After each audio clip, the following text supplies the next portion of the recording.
All right, everybody, welcome to another episode of the Military Mouse Podcast. As always, I am your host, Ed Peza. Hey, today we have a little different show going on today because we had Bren, unfortunately couldn't make it today, had a little emergency. Hope everything's okay with Bren, and we always wish him the best, of course. But I do have a special guest on today.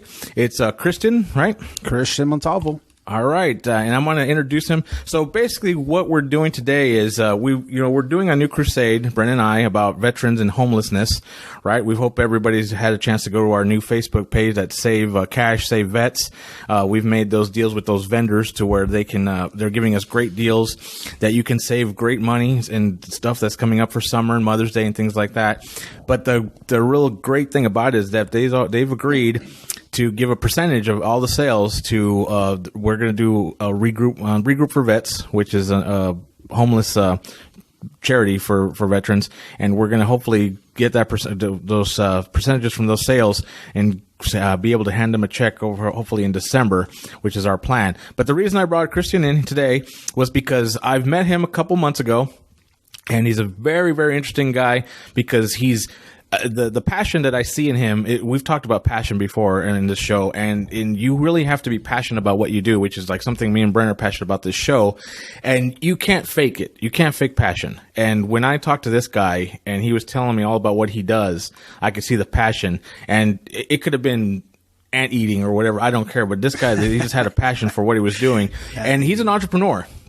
And entrepreneurs always intrigue me because it takes a lot of guts to be an entrepreneur. Yes. Because there's a lot of risks that are involved. I mean, you have the safety of your job where you know you're going to get a paycheck every other week, but you ventured out and said, enough's enough. So, Cristian, welcome to the show. Thank you. Good to be on here. Hey, I just want to get your gist. I want to know, let's get started at the beginning. So, what were you doing when you finally decided to say, you know what, enough's enough, I can't work for anybody else, I want to work for myself? What wasn't I doing?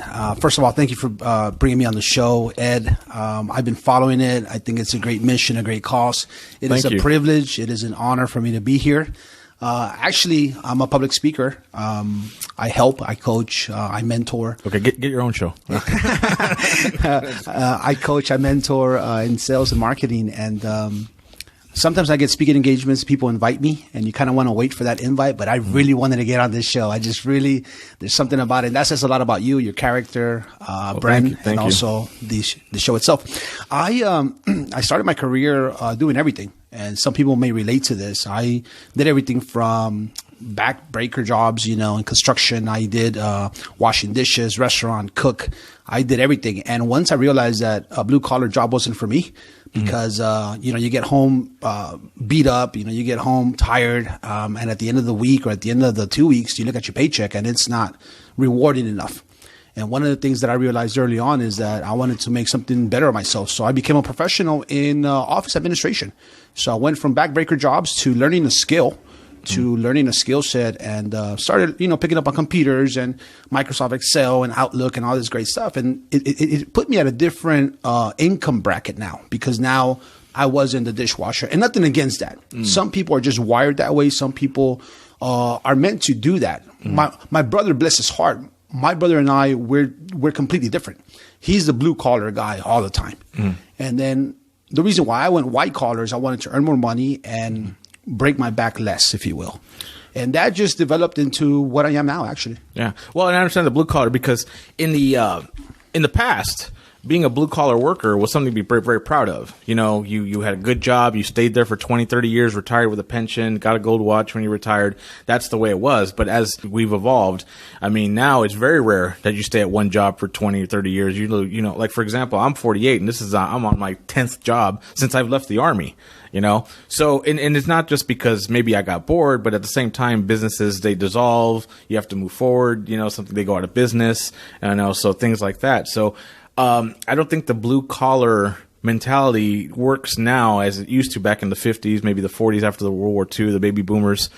So you have to kind of keep yourself, moving. And then another thing is you have to keep yourself being marketable, because I'm a 48-year-old guy. If I lost my job today, would I be able to compete with a 22, 23-year-old that's just getting out of school that learned nothing about but computers, where I didn't know about computers until after I was already out of the Army, because computers didn't hit till, maybe 95, 96. I was already 10 years out of school. Correct. So that's things. But I guess what I'm trying to say is like, so what was your first jump? You finally said to yourself one day, you know what, I'm tired of working paycheck to paycheck.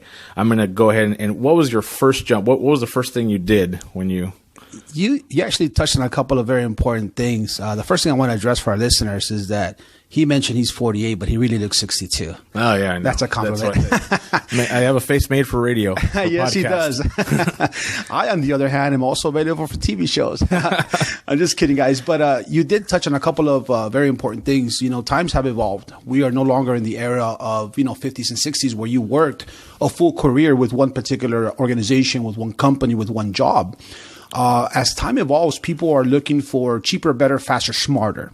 And what I mean by that, companies are going overseas. Companies are dissolving. And I'll give you a perfect example. We're in an era right now where there's disturbed business. And what I mean by that, the Ubers of the world, the Lyft of the world. How many taxi cabs companies do you see out there now? And retail is one of those things that is starting to go away. Everything is being done online now. You got eBay, Amazon, Target, Walmart. You've got H-E-B here in local Texas that is now delivering your groceries. So we start to see different things and different patterns. That old mentality is gone. That's one of the reasons why I became an entrepreneur. One of the things that I learned early on is that if your name is not on the side of the building, you're not building your own dreams. You're building someone else's dreams. One of the things that I like to teach my students as well is the acronym for JOB, J-O-B, stands for just over broke. Yeah, we've said that a lot in the show. Just over broke. And the reason being is because every paycheck to paycheck, you struggle. You can't make gas. You can't make rent. You've got to borrow. You got to pawn something. You've got to do something. You got to have a side hustle just to make ends meet. And instead of doing that, instead of struggling month to month, paycheck to paycheck, you've got to disturb that pattern in your life. And what I mean by that, sometimes we get so conditioned to have a job. And the biggest lie in the world, and I'm going to say it here in the air, the biggest lie in the world is working the 40-40-40 rule. You work 40 years of your life, 40 hours a week just to retire on 40% of your income. That doesn't work anymore. You mentioned something very important. Where's the gold watch? Nobody gets a gold watch anymore. Statistics show that now you will be in a job for about 5 years at the most because something's going to happen. They're going to get taken over. They're going to go from privately held to publicly held. Outsourcing. A corporation's going to come in. Some manager doesn't like you. Some manager decides to revamp the department, or your skill set is no longer needed. It's obsolete. Someone else younger, faster, smarter comes in with more education, and guess what? Now you're out of a job. You've been there for 10, 15 years, you're seasoned, and guess what? Because you've been there that long, you're probably getting paid a little bit more. They would rather take someone younger, faster, smarter, more educated, and pay them less. That's exactly what I was going to bring up, because it's not even the fact that you may be more experienced, because it's not marketable as it used to be, because it's, why am I going to pay you that has a family and wants health benefits, wants all this stuff, time off, because now you want to spend balance, life balance, all that good stuff, when I get a 22-year-old that may not know as much as you, but he's driven, he's hungry, he doesn't have a family, he's not going to complain about time off or whatever like that, because he wants to grow, he wants to get up on the ladder. So I could pay him less, get more work out of him, and then I don't have to pay you. So there you go, you're out the door. Yeah, absolutely. And to answer one of your original questions, that's one of the reasons that motivated me, it kind of catapulted me. I also want to say, if you believe in a higher source, whether it's God or the universe or whatever it is that you believe in, everything happens for a reason. And something triggered in my mind where I needed to change those patterns, those habits. I needed something different in my life. And I looked around and I said, if that person can do it, I can do it. If that person is an entrepreneur, that person is independent, is a business person, I can do it as well.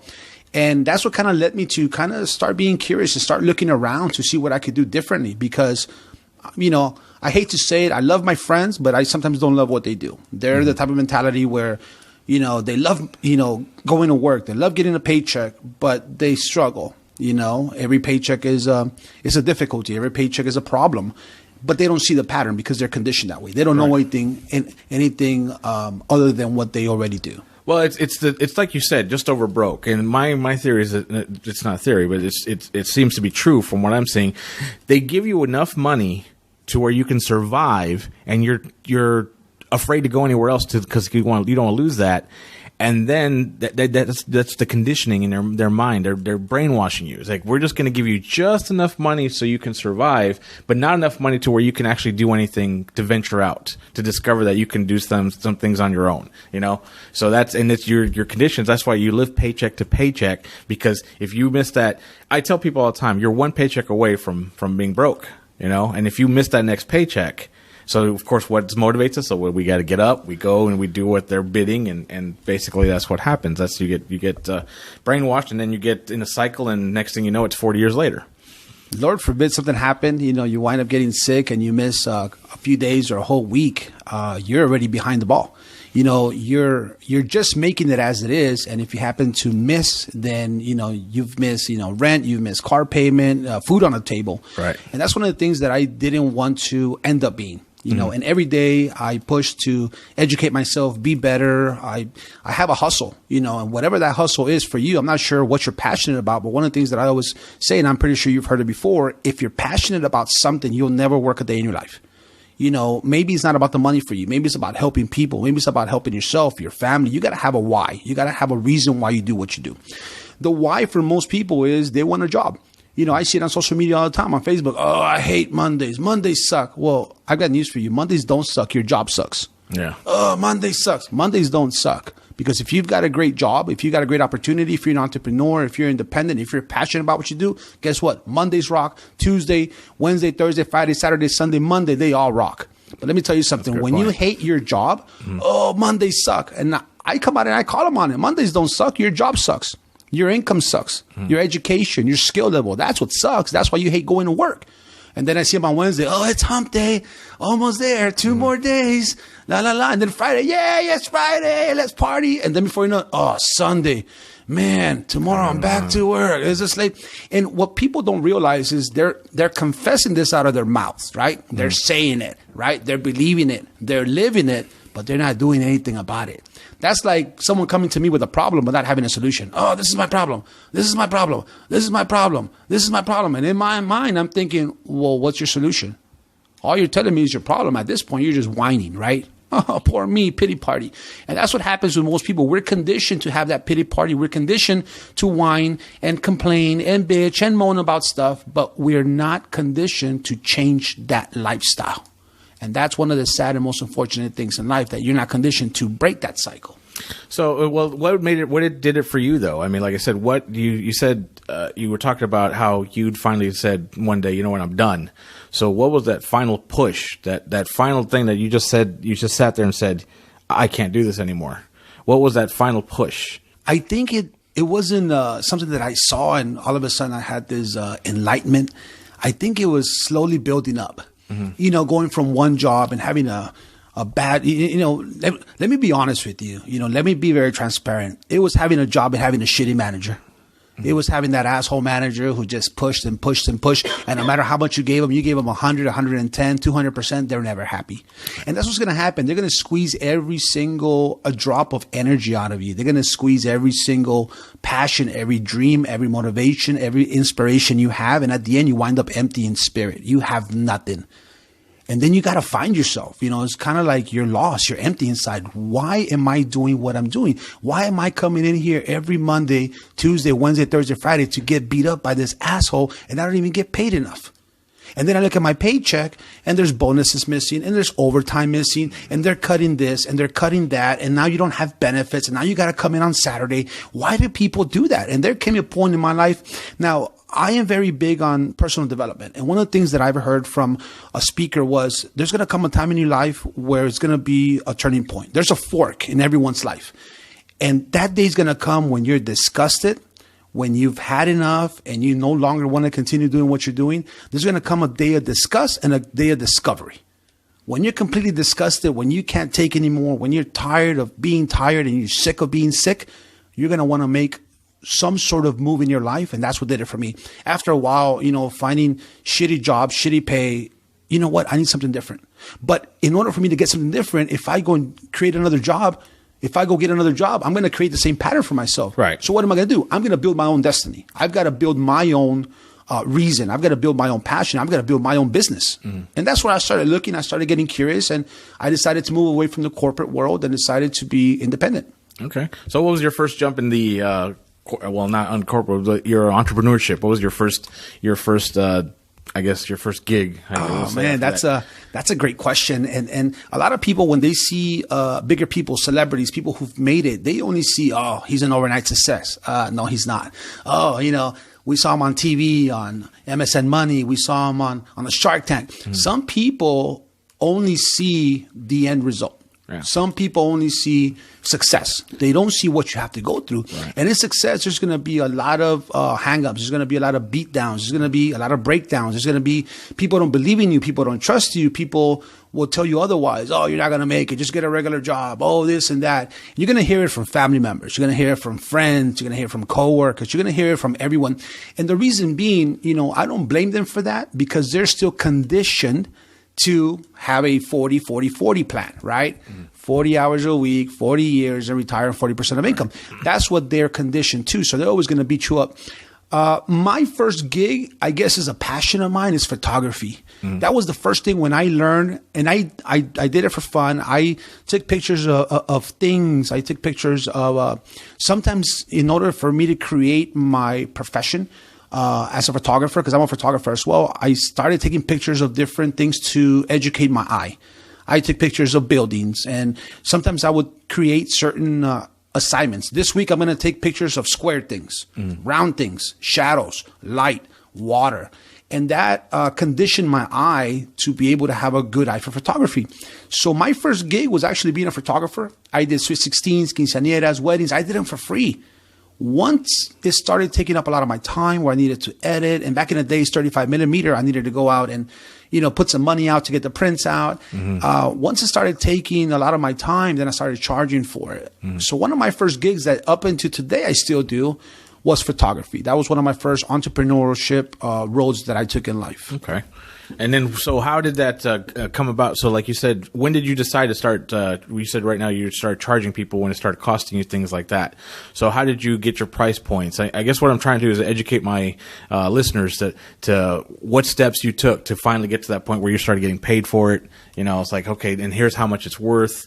I mean, how do you discover, how do you get to those points? I'm glad you said that. Back in the day, like you said, back in 95, 96, the internet was just coming about. Computers were relatively expensive. Not a lot of people had access to internet.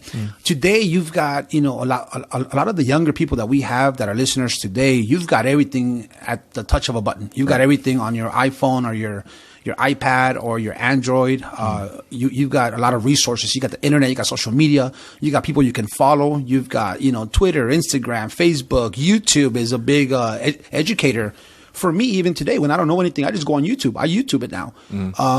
And one of the things that I suggest to people is start learning. The way that I did it back in the day is I started calling different photographers, asking what their price points were. What do you offer in your packages? What does that include? What am I getting for your service? How long is your service?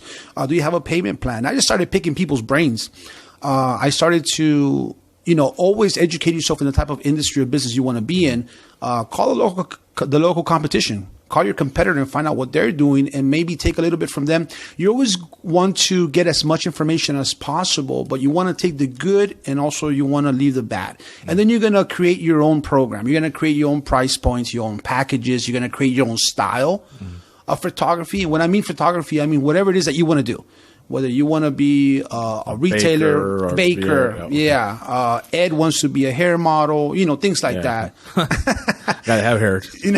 I know.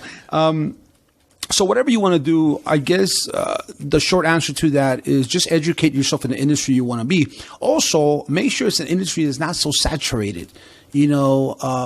One of the things that I always say is you have to be a visionary. You have to catch what's new, what's trending, things that have a successful future, things that are going to be around for a while. Nobody wants to get into a business or an industry that's dissolving or it's going away.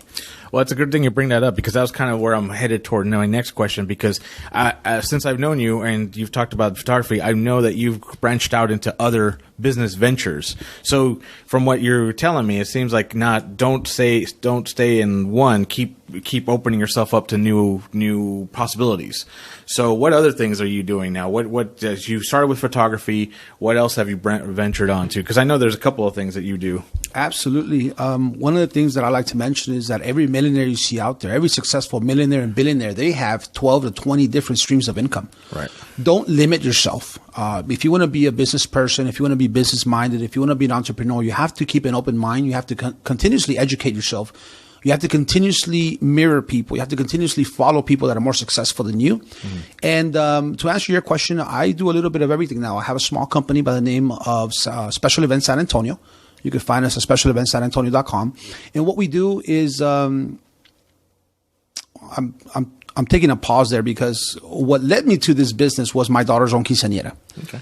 She's in Southern California. And when we traveled out there for my daughter's quinceañera, it's a nightmare to interview a DJ and photo booth and a group that's going to play music and the photographer, the videographer, the catering. These were all different people. All different people, different businesses. And when I went out there and I noticed how much of a nightmare it is, it gave me the idea.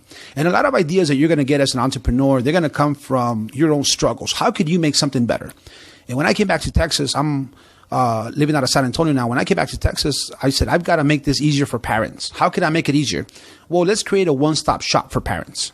If they're having a quinceañera, if they're having a sweet 16, or even couples who are in love and they're having a wedding, let's have a one-stop shop. My one-stop shop is photo, video, photo booth, catering, DJ, cakes, uplighting, and venues.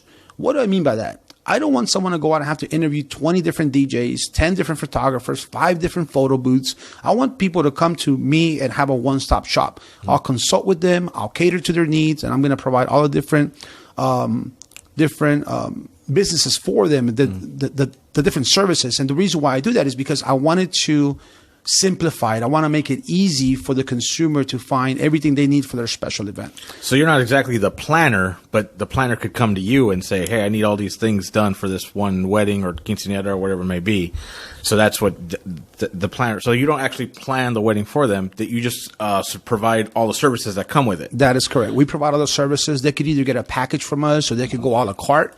Some people, depending on what their budget, their price point is, some people, depending on the guest, sometimes we have small venues. Hey, we just want a photographer. We've only invited 50 of our most intimate, most special friends and family. We've only invited 100. Then you've got people who want to splurge. Hey, we've got 1,000 people.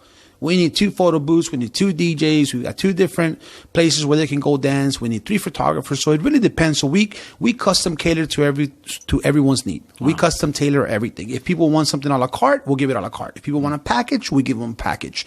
One of the things that I still do is, because it's a passion of mine, it's really not about the money. I could do it for free, is the photography. And one of the things that I'm very big on is, if you have a passion for something and you actually pursue that passion, you never have to work a day in your life. I get paid for it. It's a blessing. I get paid for it. It's just icing on the cake. I get paid for it. It's something that I never thought I would do, because I would do it for free if I could. That's great. See, and that's wonderful. That's exactly what, like I said, with my veterans out there, that maybe they're thinking about, going onto something, their own business, because I believe that veterans probably have an advantage because of the fact that they have that self-discipline. They're self-motivated, that they can go out there. I think that veterans would make great entrepreneurs, but I just wanted somebody to come in here and that has done it, and show them and tell them that there are what are some of the mistakes that you've made that you would maybe suggest avoiding? I think some of the mistakes I've made is not doing enough research. Again, it goes back to education. And let me touch on a couple of points. Number one, you've made a very important point that I've always said in my life. I think it should be almost mandatory for kids getting out of high school to at least serve 1 to 2 years in our military services. Oh, yeah, we're big on that one. Yeah. I think it's mandatory because I've seen so many people in their teen lives where they're making mistakes. They're going to juvenile. They're not listening to parents. They're messing around with alcohol and drugs. And then go to the military. They change their whole life. The way they walk, the way they posture, the way they talk, their mannerism. And I think military gives you this structure. It gives you something that society and civilian life cannot teach you. They teach you discipline, respect, integrity. Those are key words with today's youth because they don't have it. And I'm very big on, someone coming out of their senior year in high school, do 1 to 2 years. That's going to change your whole life. If I could, I would. You know? We've preached that all the time on this show, because let me tell you something. You get out of high school, you're usually about 18 years old. You do 2 years, you're only 20 years old. And 9 times out of 10, when I talk to somebody between 18 and 20, they don't even remember what they did between those ages anyways. So, but you tell them 2 years, oh my God, it's 2 years out of my life. What are you doing? You're taking 2 years away from me. But 9 times out of 10, you don't even remember what you did between 18 and 20. I remember what I did because I was in the military. That was just one of my things. But, I mean, these people that are coming out, I totally agree with you. I mean, these millennials, everything's handed to them. You never say no to them because you don't want them to have bad feelings or whatever like that. No, I think it would teach them a lot, and it would give them a head start to come out and join the military. But like I said, so going back to what you did, I'm sure that when you became an entrepreneur, the money just didn't start flowing the next day. I mean, what were the steps you took? What were you said you'd research? Was there any other things that maybe other landmines that you would recommend avoiding? I'm glad you brought that up. People see success, and one of the things that I preach about is we live in the microwave era. You want to put something in the microwave, heat it for a minute or two, and expect for it to be fully cooked. Another thing that I teach is the process of. What that means is that we want to be able to plant something and then harvest. Well, before planting, you have to cultivate the sand or the oil, soil it, make sure it has enough vitamins, nutrition, minerals, make sure it's going to get enough. Your seed, you have to make sure you plant it correctly. You have to make sure what season. You have to make sure that it gets air, water, that it gets light, sunlight. Otherwise, you're not going to reap any good harvest. You're not going to reap any good fruits. And sometimes with the millennials, like you said, they want things to be done automatically. Being an entrepreneur is not easy. It's one of the toughest jobs. But with the toughest jobs, you're going to get the toughest rewards. I should say with the most toughest job, you're going to get the most reward. And what I mean by that is that if you don't put enough skin in the game and you don't take enough risk, that's what your paycheck is going to reflect. Right. You take huge risk, you leave it all on the table, you work your fingers to the bone. That's exactly what your paycheck is going to reflect as well. So we are a direct result of our actions. It's not an easy road. Like I said, one of the things that's going to kill you the most is your mindset. If you're easily influenced by friends, family members, coworkers, students at your own school who tell you can't do it, you won't do it, you're not good enough, you're not tall enough, you're not good looking enough, you don't have the presence, you don't have the speech, you don't have the education. Well, you know what? Fuck that. We all do. Mm-hmm. But we all have to be able to listen to that little voice inside our heads that tells us, you know what? Block this out. Take the good, but leave the bad out. And what I mean by that is that everyone's going to kill your dream because everyone is conditioned, everyone's patterned that way. And it's only up to you where you decide, is it worth it? Is it worth it for me to get up every morning, not know where my next paycheck is coming from, not know where my next client is coming from, not knowing if I'm going to get this next job, this next bid? Mm-hmm. If it's worth it for you, then keep at it. One of the things that I hate is when people get into business and they think it's going to be an overnight success. You're going to blink and all of a sudden, hey, you're at 6 figures. Hey, you've got, $1 million sitting in your account. It doesn't work that way. It's a struggle. It's a grind. But the end result, it's better. Let me share something with you. Drinking a beer on a Friday after a long day's work or after a week's work and not getting paid enough doesn't taste as good.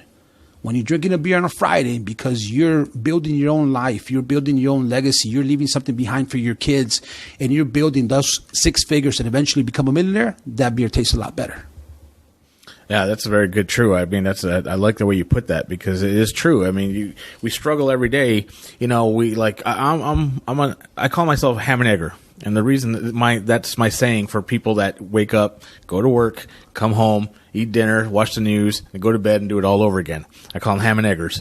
And that's what we are. We're programmed to do that because that's the way, like I said before, our parents did that. Our grandparents did that before then. And even now, when I tell my mom or somebody like, hey, I want to branch off and do something. Oh, why are you risking that? You got a good job. Just stay at your job. Stay at your job. So you get a lot of that. And I don't think it's just that they don't mean to be bad or mean or kill your dreams. It's just that that's the way they're programmed. They want what's best for you. Right. But they think what's best for you is working 9 to 5 and just having the benefits and then just retiring. I'm not programmed that way. That's why, but I do have problems with patience. I do, I don't cultivate the sand like you're the soil, like you say. I throw the seed in there, and if it doesn't grow within a day, I'm like, what's going on with you? Walk away. I walk away. But I understand what you're saying. But I think it's great that you mentioned that because you do need patience for that. So From when you started your entrepreneurships and when you started to realize that this is actually going to work for you, how long did that take you? I mean, I'm not going to use you as a guide, but Right. I mean, when did you finally say, wow, I'm actually making it. I'm comfortable now. You know what? I'm glad you asked that question. I'm never comfortable. I've never thought that I made it. And even when I made it, I don't think I'm going to say that I've made it. You know, you got to be hungry and you've got to be starving. You know, you've got to, some people wake up and they have this, I'm rich type of, attitude, right? And what I mean by that is that they think they've made it and they actually haven't. I see a lot of people celebrating. You know, I may be one of those guys that's a very boring guy because I'm not out partying. I'm not doing fiesta. I'm not out at the bar. I'm not out. You know, don't get me wrong. Every now and again, everybody needs a break. Everybody needs a vacation. Sure. Everybody, needs to diffuse and unwind and have some family time and friend time and enjoy a couple of cold beers. But some people that party every single weekend and haven't made it, but in their mind, they think they have, but they're broke. And then they realize they have to go back to work on Monday. That's not what I do. I never think that I've made it. I never think that I have made it. I never think that I'm not at the top of the mountain because I'm always wanting more. I'm always hungry. I'm always got that hustler mentality. I've got that being on the grind mentality. I'm always about business. And it's not because, it's all about the money. It's about liberty. It's about lifestyle. It's about waking up and not having to punch in and punch out. It's about waking up and not having to go to that jerk of a manager. It's about waking up and not having someone to dictate what you're going to do that day. It's about waking up and saying, okay, so these are my different businesses. Where am I going to focus on today? What am I going to market? Who am I going to talk to? Who am I going to meet? And in the process of, you're going to meet very interesting people like I did with you. You know, being an entrepreneur and putting yourself out there for the community, you get to help a lot of people. You get to reach out to a lot of people. You get to touch different lives. I work as a mentor. I work as an entrepreneur. I don't charge for it. But when I see someone who's struggling and then they become better, that in itself is a reward for me. When someone is struggling with sales and marketing, they're not doing the right thing, and I come in and I tweak a couple of things and I teach a couple of things and I break patterns and I help them develop a different way to do something and they become successful, that in itself is just very rewarding to me. So to answer your question, I don't think I've made it yet. Even when I do make it, I don't think I've made it then. Well, that's a good thing to have, though. It's a good trait to have when you're an entrepreneur because you're always hungry. You're always wanting the next thing. So tell us about now your business empire. Tell us, I mean, you went from photography to party. Well, we said party plant, but it's not the one-stop shop. So tell us about your umbrella of things. Now, where are you at now? Oh, my umbrella of things. The first one is going to be Special Events San Antonio. Mm-hmm. And Special Events San Antonio offers photo, video, like I said, catering, DJ, photo booth, and all that good stuff. You can plug your Facebook page you want. Go ahead. Yeah. That was a shameless plug right there. Actually, if you follow me on Facebook, I can direct you to different businesses. So Special Events San Antonio caters to special events like weddings, quinceañeras, sweet 16s, or any special corporate event that you may have. We also do family portraits and things of that nature, special events. The other one is youpopontop.com. Youpopontop.com is a marketing agency. What we do is we help develop, nurture people who want to break into their own industry. Everything from logo design, web design, search engine optimization, which means we put you on the first page results of Google, Yahoo, and Bing. Aside from that, I also do a lot of coaching, whether it's a sales organization. If your organization is 1 to 2 people or 200 people, I'm a public speaker, motivational speaker, entrepreneur. And one of the other things that I'm very passionate about is security. I think everybody needs to be secure for the things that we love the most, to enhance our lives, the things that we work hard for. I've been to your home, Ed. Wonderful home. A lot of beautiful possessions that you have. Hey, don't say that out loud. I don't want nobody coming. And he lives at 123 Main Street. His gate code is 341. I don't want family knocking on the door asking for money. You owe me about $20. No. So my other passion right now is home security. What we offer with Safe Family San Antonio, you could find us on Safe Family San Antonio on Facebook. We offer everything from fire protection, carbon monoxide poisoning, burglaries, medical emergencies within the household. And what we do is we help to protect people's lives. We help to enhance their lives, and we also help to protect the things they value the most. Well, that's good. And how do you do about doing that? I mean, what's this? Tell us about the company. Tell us about what the offers are. Well, I'm glad you you bring that up. The company, again, is Safe Family San Antonio on Facebook. And we've actually partnered up with one of the pioneers, one of the leaders in the industry. And our preferred vendor, if you will, that we like to use is called Guardian Protection Services. They've been around for a little over 50 years, 65 years actually. They service about 250,000 customers throughout the nation. They're in every state. They've got about 13 corporate offices all over the nation. And what they offer is everything from burglary. So everything from window sensors, window breakage, monitoring 24/7. We've got 2 central stations, one based out of PA, Pennsylvania, and the other one based out of Arizona, Tempe, Arizona. And they've actually had the best customer central station twice. They've won it on a national level by their peers. And what I mean by that is not customers saying they're great, it's other companies in the security industry that have said that they're great. They're doing something very innovative. They've got the best technology. They've got the best service. Typically, they can answer to an emergency, whether it's fire, carbon monoxide, or burglary break-in. They could answer that within 5 seconds in your home.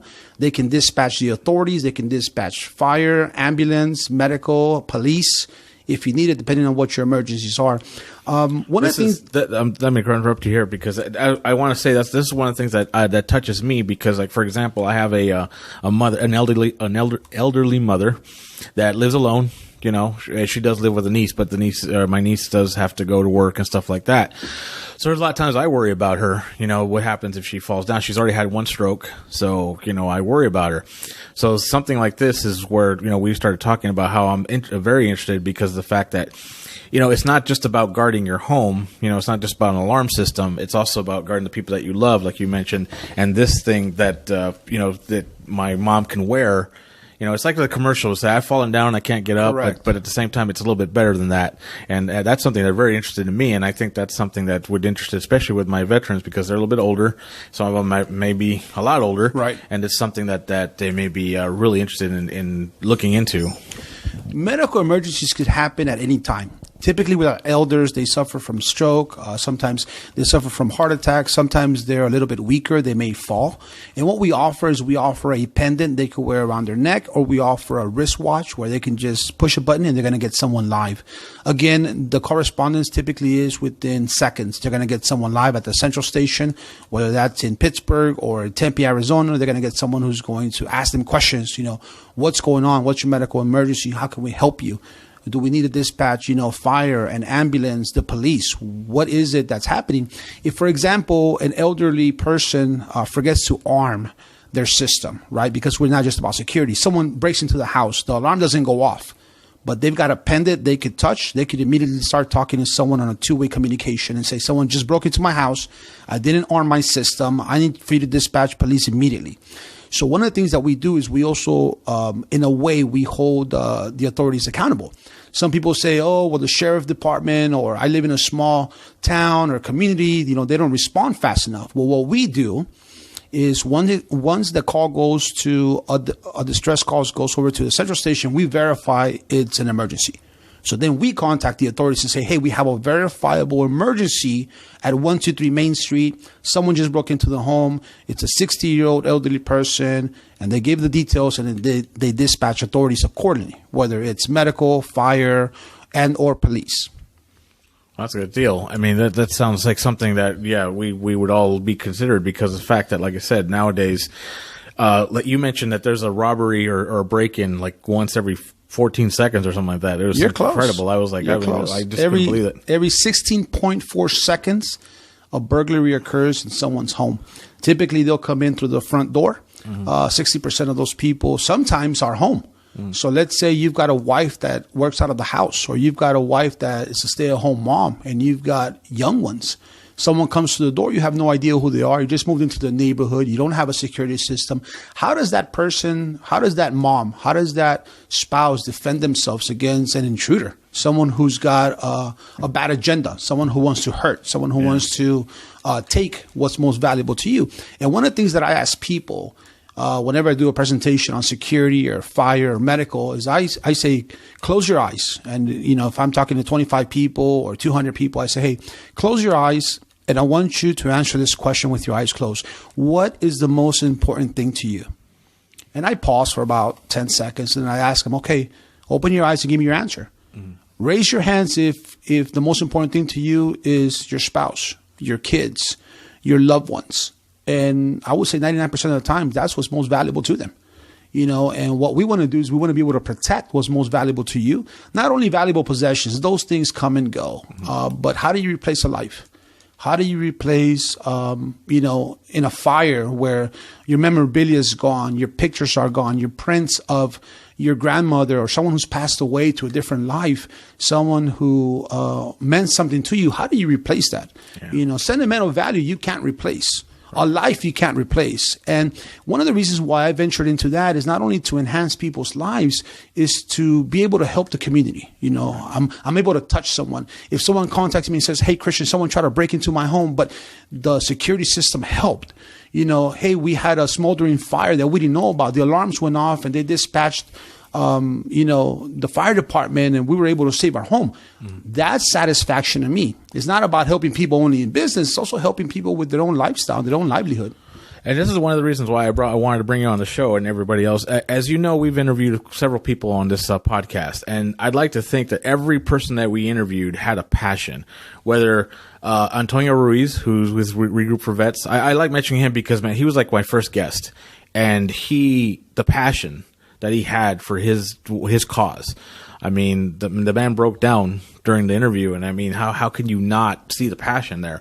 We had Levi Rogers, who is a real estate agent here in town. He's a former vet, and once again, the passion. I mean, this guy sells homes, and to him, it's not selling homes. It's giving people dreams. It's like, this is your dream of owning a home, and I'm helping you achieve your dream. I fully believe that he'd do it for free.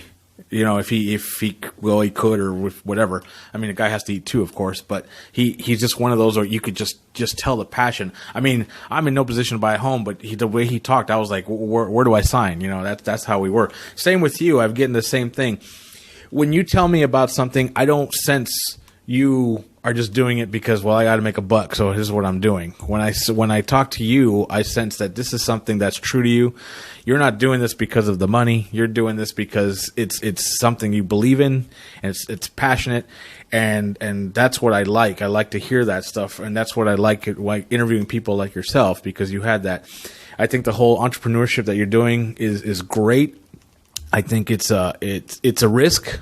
Of course, it's not for everybody, like you just said, but I do think that if you have even the least inkling about it, maybe you should give it a shot, because my feeling is that I'd rather live with regret saying, you know what, I tried it and failed, than stay there, lay down whatever that day in life when you're looking back at everything going, what if, and I love that passion that you have for what you're doing.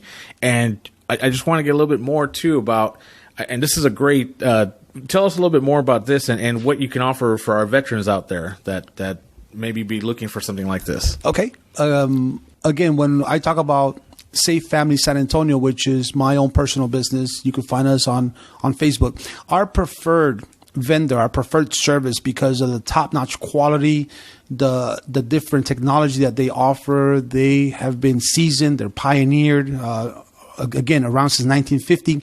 We prefer to use Guardian Protection Services because they not only offer, the burglary, the keeping your family and the things that you love the most safe, but they also offer fire protection, carbon monoxide, which is what I like to call the silent killer.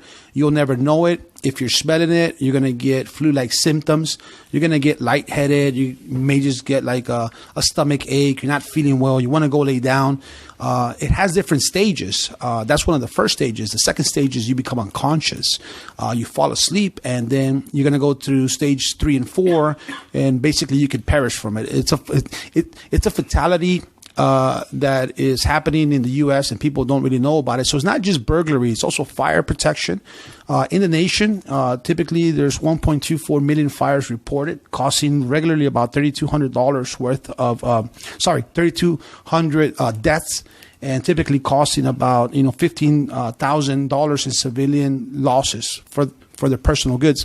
As far as veterans, one of the reasons why I wanted to engage with you is we do have something special for veterans. What we offer is we offer a guarantee. And I'm going to give you 4 guarantees. Guarantee number 1, The guarantee is that if you arm your system and someone breaks into your home and they steal possessions and valuables, we will guarantee up to $500 worth of your insurance deductible. Guarantee number 2 is if, for example, we go out to your place of business, because we also offer for small business, commercial, security, and or your home, and we install equipment, we guarantee within the first 10 or 15 days, everything's going to be working properly. You're not going to have a problem where something is installed. And just let me add, all of our technicians typically have about 14 to 17 years worth of experience in the field. So they're very professional, very top-notch, very quality, very educated. Guarantee number 3 is if you happen to move and you go to a different place. Let's say you've got 4 different items. You've got some motion sensors, detectors, cameras, control panels. If you move to a different community and we service that community, if you've been with us for a year, we're going to give you the exact same equipment and installation absolutely free. You continue with our service, we're just going to give you a whole new system. Great for our veterans that move around a lot because they're on orders. They have to move to someplace else because of orders and stuff like that. That's a great deal. That's one of them. We also have the last one, number 4, is an Armed Forces Appreciation Guarantee. What that means, and I'm glad you brought that up, Ed. What that means is that if you receive orders, if you're, for example, stationed out of San Antonio, you're out of a particular base and you're making your life here, you have a home and you're protecting that home and you use our services for equipment, installation, 24/7 monitoring. If you happen to get papers to move to a different location, let's say Spain, Germany, Italy, I'm not sure where, maybe an allied country where we don't offer the service, then that means you don't have to continue with the service. We will definitely let you out of that particular agreement if you have an agreement with us. And that's just an appreciation to our armed services. However, if you do go to a place, let's say you move from here to Pennsylvania or Arizona or California, Florida, I'm not sure where.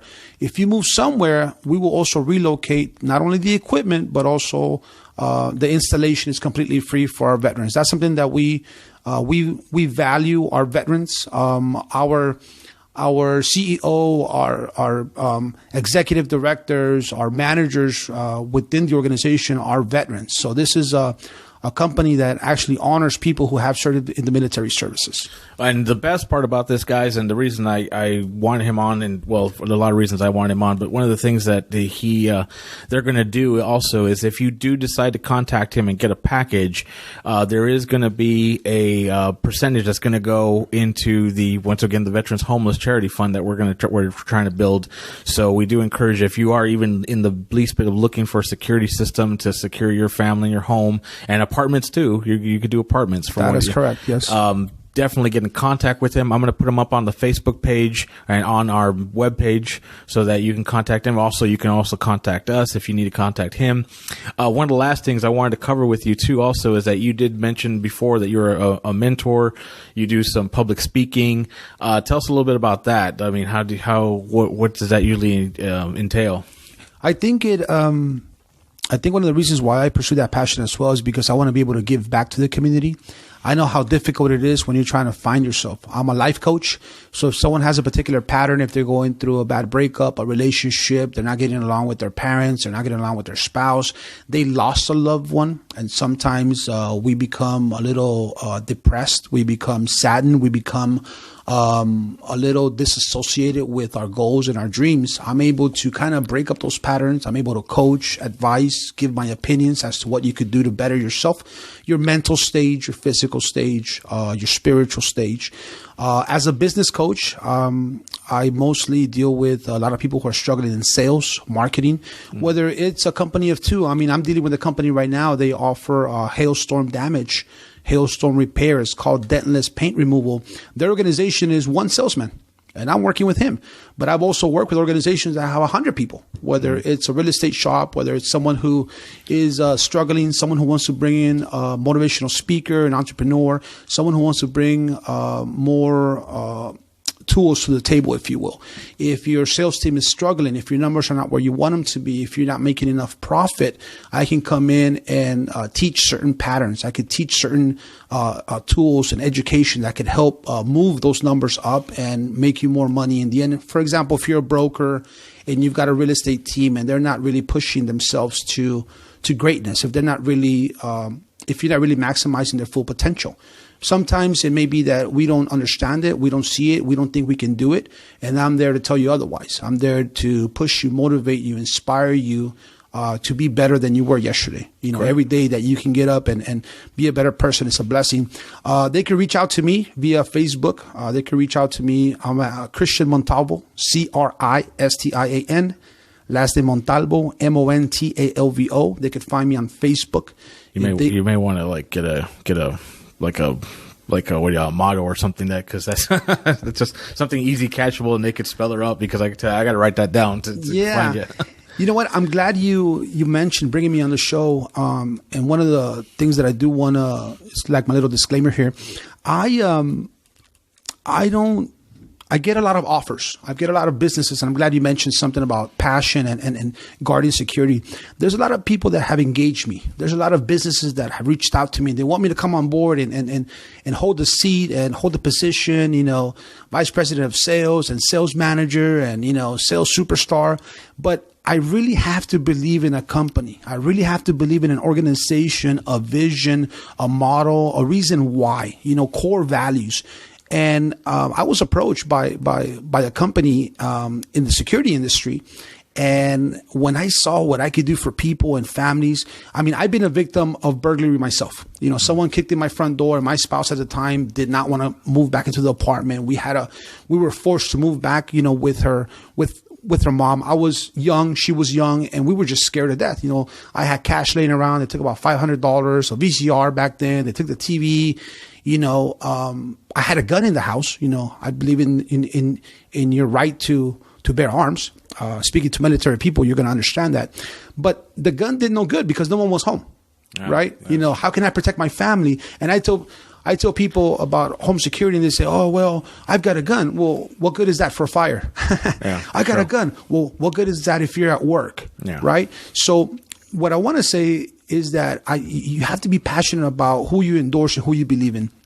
Now, my company itself is Safe Family San Antonio, and you can find us under the same title at facebook.com. So save SAVE? Safe. Oh, Safe. SAFE. Okay, Safe Families San Antonio. And that's my company. But the reason why I spoke about Guardian Protection Services is because I believe in their core values. I believe in their motto and their vision of being able to help save people's lives, enhance people's lives, and to protect what values most to them. And that's one of the reasons why I spoke about them. They're our preferred vendor. Again, my company is Safe Family San Antonio, but our preferred vendor is Guardian Protection Services. Now, why did I choose them? Not only because of the culture they instill, not only do they have positive reinforcement on education, continuing education for their technology and for their safety department. The other reason is because they're not publicly held. They're not a publicly held company. And you've heard of other companies, and I'm not here to... you're never going to hear anything negative out of my mouth, whether it's for people, organizations, or companies. There's other good companies out there, but they're publicly traded. They, have corporations that come in. They're not really... So priorities are different. For example, there you go. Priorities are different. Exactly. To answer to corporation or whatever. Exactly. One of the things that attracted me to Guardian Protection Services is that it's the largest U.S. security company that's still privately held. So their values are different. We're not answering to, let's say, stockholders or investors. Right. It's more protecting, again, families, protecting lives, and what people value the most. So that's the reason why I endorse them. And my disclaimer is that I am not speaking on behalf of Guardian Protection Services, but I am speaking on behalf of my company, Safe Family San Antonio. Great. Well, we got just a couple more minutes here. And just real quick, what I'd like to do is biggest mistake you made being an entrepreneur, and biggest... that one satisfaction, that one that just gave you the best feeling of this is why you're being an entrepreneur. Just give us those two. I think mistake number one is not having enough education.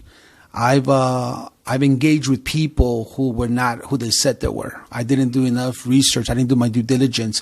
I've engaged in certain companies where their belief system, their core values were different than mine. They were in it for the money. They were in it for a buck, or they were broke and I never got paid. Yeah, so, there's a couple of companies out there that they said, hey, we've heard about you. We know who you are. I want you to come in. I've sold, $95,000 worth of a particular material in 1 month, and then they wind up leaving the office over the weekend. They were supposed to pay me on Friday. They said, we don't have it. Come back on Monday. I show up. I've got pictures. I mean, the office is gone. The people are gone. There's nowhere to find them. They filed for bankruptcy.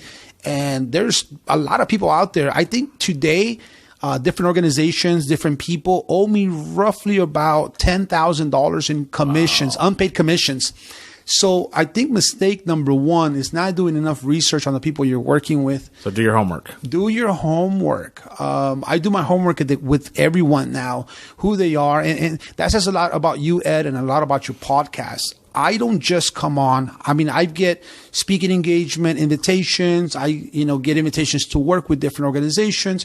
But if their belief system, their values, or their core principles are not there, I don't engage with them, because I would like to believe that I'm a pillar in the community. I would like to believe that I'm followed by different people all over the nation and internationally. And I would love to believe that I'm an influencer. I'm a public speaker and a motivator.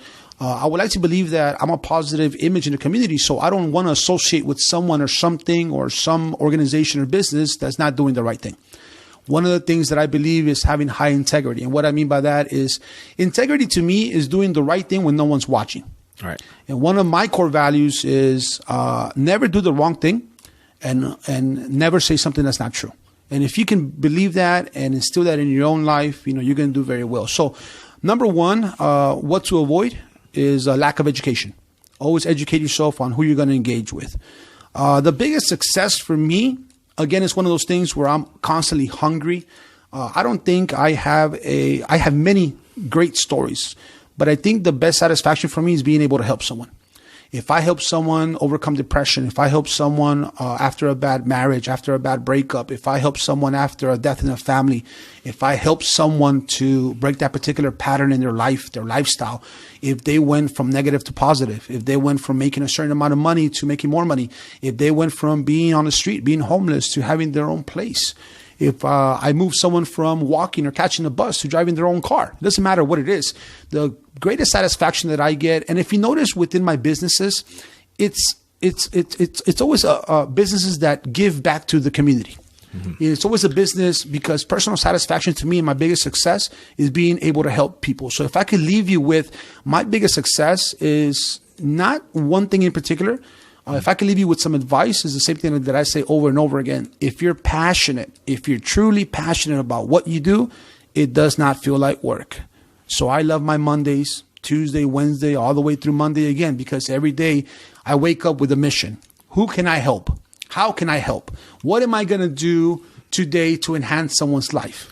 See, and I think that's the key, and I applaud you for that. And it's great that you have that mentality, because, like I said before, it's very hard Monday mornings to get up and to do something that you don't want to do, and the only reason you're doing it, like you said before, the only reason you're doing it is because you got to get that paycheck, you got to go to that job, and it's hard. And I admire you very much for what you're doing, and it's great to have you on. Thank you so much for coming. We want to give you an applause. Thank you very much. I appreciate that. Our live audience. No, I can't say anything that's not true. But key to life one day is I want to have a life that I don't need a vacation from, and that's what I'm striving for. But also, one of the things that we do here in this show, we've talked about before, being a veteran. I don't like when other veterans are either used or when they're promised something, like you just said, you got all these commissions that you're missing and stuff like that. I want to look out for them. I want to make sure that they get, because they sacrificed a lot. A lot of people say, well, it was peacetime army, so what are you complaining about? Well, first of all, I wasn't peacetime army. I fought in the Gulf. Second of all, even if it's a peacetime army, which we haven't had in a long time, we haven't had a peacetime army in a long time because we've been in combat since 2003. All right, we've been engaged in some sort of combat situation since 2003. So a lot of people have never seen Peacetime Army. But even back then, you had to sacrifice time. There was a lot of times where I had to leave my family, birthdays, Christmases, Thanksgivings. I wasn't there. I remember a lot of times where on Christmases I was guarding some hole in the middle of nowhere in some foreign country, you know, and they would give me a warm dinner when I came in from guard duty. But I mean, there's been plenty of times where I was out there. So these people sacrifice, and they deserve not only our gratitude, but they deserve to be respected. And I want them to have that. And I'd like people like you to come in, have a passion. Maybe you can show them, you know, the way. So I'm inviting them to get a hold of either us or you, so that they can say, hey, you know, show me how you do what you do. I may not do the same thing you do, but I want